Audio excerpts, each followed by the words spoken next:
নমস্কার বন্ধুরা, খিচুড়ি বানানোর জন্য এক বাটি ডাল আর এক বাটি চাল নিয়েছি। গ্যাসে কড়াই বসিয়ে তার মধ্যে ডালটি দিয়ে ভালো করে কিছুক্ষণ নাড়াচাড়া করে নিচ্ছি। এদিকে চাল ধুয়ে নিয়েছি, ডাল ভাজা হয়ে এসেছে। তার মধ্যে সামান্য পরিমাণ জল দিয়ে ডালটিও আমি ভালো করে ধুয়ে নেব, যাতে ডালের মধ্যে নোংরাগুলো চলে যায়। ডাল ধোয়া হয়ে গেলে গ্যাসে প্রেসার কুকার বসিয়ে তার মধ্যে ভেজে রাখা মুগের ডাল আর ধুয়ে রাখা গোবিন্দভোগ চালটি আমি দিয়ে দিয়েছি।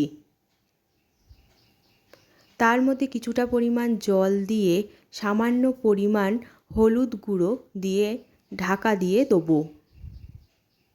ডাল আর চালটা সিম আঁচে আমি সেদ্ধ করে নেব।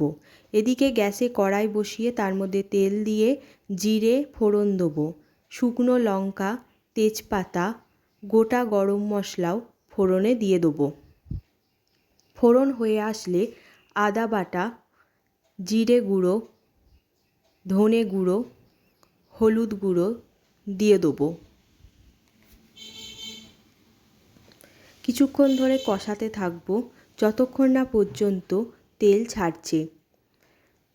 কষানো হয়ে আসলে তার মধ্যে কিছুটা টমেটোর সস, আপনারা গোটা টমেটো ব্যবহার করতে পারেন, দিয়ে কষিয়ে নিয়ে সামান্য জল দিয়ে আরও বেশ কিছুক্ষণ কষিয়ে নেব, যাতে মশলার কাঁচা গন্ধটা চলে যায়। তেল ছেড়ে আসলে আমি নামিয়ে রাখবো। এদিকে ডাল আর চাল সেদ্ধ হয়ে গেছে। গ্যাসে আমি একটি পাত্র বসিয়ে তার মধ্যে সেদ্ধ করে রাখা ডাল চালটি ঢেলে দিয়ে তাতে পরিমাণ মতন আরও কিছুটা জল দিয়ে দিয়েছি।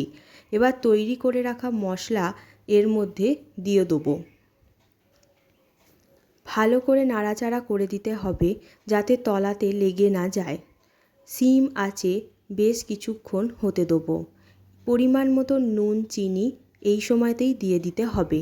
আপনারা আপনাদের স্বাদ অনুযায়ী নুন চিনি ব্যবহার করবেন।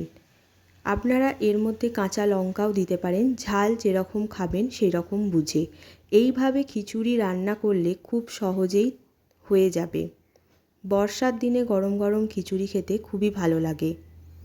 খিচুড়ি তৈরি। এর মধ্যে আমি ঘি আর গরম মশলা গুঁড়ো দিয়ে বন্ধ করে দিয়েছি।